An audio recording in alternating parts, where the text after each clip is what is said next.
ED പോലൊരു central ഏജൻസിയുടെ വഴി മുടക്കുക, അത് ഈ വീണ തൈക്കണ്ടിയിൽ എന്ന് പറയുന്ന കുറ്റാരോപിത അവർ മാത്രമായിരുന്നു EDയുടെ ലക്ഷ്യമെന്നിരിക്കെ ജനങ്ങളെ മൊബിലൈസ് ചെയ്തു, പാർട്ടി പ്രവർത്തകരെ മൊബിലൈസ് ചെയ്തുകൊണ്ട് അവരുടെ അന്വേഷണത്തിനെ തടസ്സപ്പെടുത്തുക, അവരെ ആക്രമിക്കുക, അവരെ ഭീഷണിപ്പെടുത്തുക എന്ന തരത്തിൽ ED എന്ന് പറയുന്ന ഏജൻസിയെ വളരെയധികം അന്വേഷണ വഴിയിൽ പ്രകോപിപ്പിക്കുകയും വെല്ലുവിളിക്കുകയും ചെയ്യുന്ന നടപടികളാണ് ഉണ്ടായിട്ടുള്ളത്.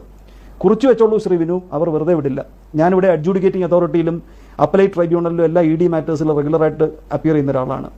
EDയെ ആവശ്യമില്ലാത്ത രീതിയിൽ EDക്ക് പ്രതിബന്ധങ്ങൾ സൃഷ്ടിക്കുകയും EDയെ വെല്ലുവിളിക്കുകയും EDയെ നിസ്സാരവൽക്കരിക്കുകയും ഇത്തരത്തിൽ അതിനൊരു രാഷ്ട്രീയ മാനം കൊടുക്കുകയും ചെയ്തു കഴിഞ്ഞാൽ ഇൻവെസ്റ്റിഗേറ്റിംഗ് ഓഫീസറിനെ സംബന്ധിച്ചിടത്തോളം പിന്നെ അവർക്ക് വിരൽ ചൂണ്ടാവുന്നത്, അവർക്ക് ശക്തമായി തളയ്ക്കാൻ കഴിയുന്നത് കുറ്റാരോപിത മാത്രമാണ്. And she is going to suffer. ഈ തരത്തിലൊന്നും എടുക്കേണ്ട ഒരു വിഷയമായിരുന്നില്ല ഇതിൻ്റെതായ ഒരു രാഷ്ട്രീയ കാരണം ഞാൻ ചൂണ്ടിക്കാട്ടിയതുപോലെ നേരത്തെ ശ്രീ ജോസഫ് സി മാത്യു ഇതിൻ്റെ പുറകിൽ എന്ത് എന്ന് അദ്ദേഹം ചോദിക്കുകയുണ്ടായി.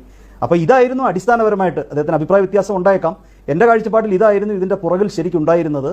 അദ്ദേഹത്തിൻ്റെ നേരെ ചൂണ്ടി വന്ന വിരലുകൾ മുഷ്ടികളാക്കി ഉയർത്തി അദ്ദേഹത്തിന് അനുകൂലമായിട്ട് മുദ്രാവാക്യം വിളിക്കുവാനും ഒരു രക്തസാക്ഷി പരിവേഷം സൃഷ്ടിച്ചെടുക്കുവാനും രാഷ്ട്രീയപരമായിട്ട് ഏതാണ്ടൊക്കെ മരണപ്പെട്ട് കിടന്ന ഒരു പാർട്ടിയെ ഗാൽവനൈസ് ചെയ്യുവാനും കഴിഞ്ഞു. ഇനി ഇതിന്റെ നിയമവിഷയത്തിലേക്ക് വന്നു കഴിഞ്ഞാൽ അതാണ് ഞാൻ ചോദിക്കാൻ വന്നത്. ഇതിനകത്ത് ഫ്രോഡ്, അതായത് ഈ 19 പേരാണ് തിരുവനന്തപുരത്ത് നടന്ന അക്രമത്തിൽ ഇപ്പോൾ റിമാൻഡിലായിരിക്കുന്നത്. അത് തിരുവനന്തപുരത്തെ പാർട്ടി പ്രവർത്തകരുണ്ട്, പാർട്ടി അംഗങ്ങളായി അറിയപ്പെടുന്ന ക്രിമിനലുകളുണ്ട്, ഇനി കിട്ടാനുള്ളവരിലും അത്തരക്കാരുണ്ട്. EDയെ ആക്രമിച്ച കേസിന്റെ ഭാവി എന്തായിരിക്കും? നിയമസഭയിൽ നടത്തിയ അക്രമം പോലെ രക്ഷപ്പെട്ടു പോകുമോ? ഇവർ ഉടനെ ഇല്ല, ഇത് നിയമസഭയിൽ നടത്തിയ അക്രമം രക്ഷപ്പെട്ടു പോവില്ല ശ്രീ വിനു. അതാണ് ക്രിമിനൽ കേസുകളുടെ പ്രത്യേകത. അതാണ് നമ്മുടെ യൗവനത്തിലൊരു കുറ്റം ചെയ്യും, അല്ലെങ്കിൽ അത്തരത്തിലൊരു അക്രമം കാണിക്കും, അത് വാർദ്ധക്യത്തിലാവും അതിൻ്റെ ശിക്ഷ തേടി വരികയുണ്ടാവുക, വർഷങ്ങളോളം എടുക്കും. ഇപ്പോൾ ലെജിസ്ലേറ്റീവ് അസംബ്ലി കേസിൻ്റെ വിചാരണ ഇന്ന് ഇപ്പോൾ UDF സർക്കാരിൻ്റെ കാലഘട്ടത്തിൽ അത് പൂർത്തിയാകും. അത് കഴിഞ്ഞിട്ട് അവർ അപ്പീൽ ഫയൽ ചെയ്താലും UDF സർക്കാരിൻ്റെ കാലഘട്ടത്തിൽ തന്നെ ഹൈക്കോടതിയിൽ അപ്പീലും തീരുമാനമാകും. അടുത്ത ഇലക്ഷന് മത്സരിക്കാൻ കഴിയാത്ത രീതിയിൽ ഇത്തവണ മത്സരിച്ച് തോറ്റ പല മുൻ ജനപ്രതിനിധികൾക്കും അടുത്ത ഇലക്ഷന് മത്സരിക്കാൻ കഴിയാത്ത രീതിയിലുള്ള ഡിസ്ക്വാളിഫിക്കേഷൻ സാധ്യമാകുന്ന തരത്തിലുള്ള ഗുരുതരമായ പൊതുമുതൽ നശിപ്പിക്കൽ പ്രകടനമായിരുന്നു അവിടെ നടത്തിയത്. ഇവിടെ സാധാരണക്കാരായിട്ടുള്ള ആൾക്കാർ അവരുടെ കുടുംബങ്ങളെ അനാഥമാക്കി അവർക്ക് ജീവിതകാലം മുഴുവൻ പശ്ചാത്തപിക്കേണ്ടതായിട്ടുള്ള രീതിയിൽ ജയിലിലേക്ക് പോകാനുള്ള വഴി ഒരുക്കുകയാണ്. നേതാക്കന്മാരെല്ലാം പ്രൊട്ടക്ട് ചെയ്യപ്പെടും. അവർ ക്യാമറ കണ്ണുകളിൽ സൂപ്പർ ഹീറോകളായിട്ട് അവർ വിലസി നടക്കും. ഒരിക്കലും അവർ അകത്തു പോവുകയില്ല. പാവപ്പെട്ട ആൾക്കാർക്ക് നഷ്ടപ്പെട്ടു.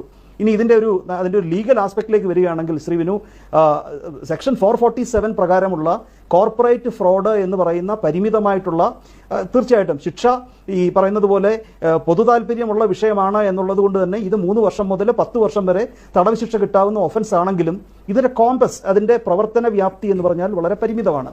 ഈ പറയുന്നത് പോലെ നികുതി വെട്ടിക്കുവാൻ വേണ്ടി ഒരു പബ്ലിക് ലിമിറ്റഡ് കമ്പനിയുടെ ചുമതലയിലിരുന്ന അവരെ എയ്ഡ് ചെയ്യുവാൻ വേണ്ടി, അവരെ സഹായിക്കുവാൻ വേണ്ടി ഇത്തരത്തിൽ കൊടുക്കാത്ത സർവീസിൻ്റെ പേരിൽ പണം പറ്റി എന്നുള്ളതാണ് ഇന്ററിം സെറ്റിൽമെന്റ് ബോർഡിന്റെ മുൻപിൽ പ്രസന്റ് ചെയ്യപ്പെട്ട ഏറ്റവും പ്രഥമ ദൃഷ്ടിയാ നമുക്ക് മനസ്സിലാക്കാൻ കഴിയുന്ന കുറ്റം. അപ്പോൾ അങ്ങനെ വരുമ്പോൾ വീണ തൈക്കണ്ടിയിൽ എന്ന് പറയുന്ന വ്യക്തിയുടെയും അവരുടെ കമ്പനിയുടെയും നിയമവിരുദ്ധത മാത്രമാണ് ഇപ്പോൾ ED അന്വേഷിക്കുന്ന ഈ വിഷയത്തിൽ ഉള്ളത്. ഇപ്പോൾ ഇങ്ങനെ ഇവരെ ഇത് തടസ്സപ്പെടുത്തിയതിലൂടെ ഇനി സംഭവിക്കാൻ പോകുന്നത്, ഇത് കൂടുതൽ ഇതിൻ്റെ അന്വേഷണം കുറച്ചുകൂടെ മുൻപോട്ട് വരുമ്പോഴാണ് ഇതിനകത്തുണ്ടാകുന്ന അഴിമതി നിരോധന നിയമപ്രകാരമുള്ള ഇതിനകത്തെ ക്രിമിനൽ മിസ്കോണ്ടക്റ്റ് പുറത്തേക്ക് വരാൻ പോകുന്നത്. അങ്ങനെ വന്നു കഴിഞ്ഞാൽ ED ഇപ്പോൾ അത് അന്വേഷിക്കില്ല. പക്ഷേ ED അന്വേഷണത്തിലൂടെ ഇതിനകത്തൊരു കൊടുക്കൽ വാങ്ങലുകൾ ഉണ്ടായിട്ടുണ്ട്. ശ്രീമതി വീണ തൈക്കണ്ടിലിനെ സംബന്ധിച്ചിടത്തോളം കടലും ചെകുത്താനും ഇടയ്ക്കുള്ള ഒരവസ്ഥയാണ്. കാരണം ഈ കോർപ്പറേറ്റ് ഫ്രോഡ് പ്രകാരം ചെയ്യാത്ത സർവീസിനാണ് താൻ പണം വാങ്ങിയിട്ടുള്ളത് എന്ന് അഡ്മിറ്റ് ചെയ്യുന്ന ഒരു സാഹചര്യം വരികയാണെങ്കിൽ അത് കർത്തായിക്ക് അവിടെ പ്രശ്നം ഉണ്ടായേക്കാം. കർത്തായിക്ക് അവിടെ പ്രശ്നം ഉണ്ടാകുമ്പോൾ തന്നെയും ഇവർക്ക് 3 വർഷം മുതൽ, പബ്ലിക് ലിമിറ്റഡ് കമ്പനിയാണ്, 3 വർഷം മുതൽ 10 വർഷം വരെ തടവ് ശിക്ഷ കിട്ടാവുന്ന ഒഫൻസാണ്. അപ്പം മിനിമം 3 വർഷമാണ് എന്ന് നാം മനസ്സിലാക്കേണ്ടതായിട്ടുണ്ട്.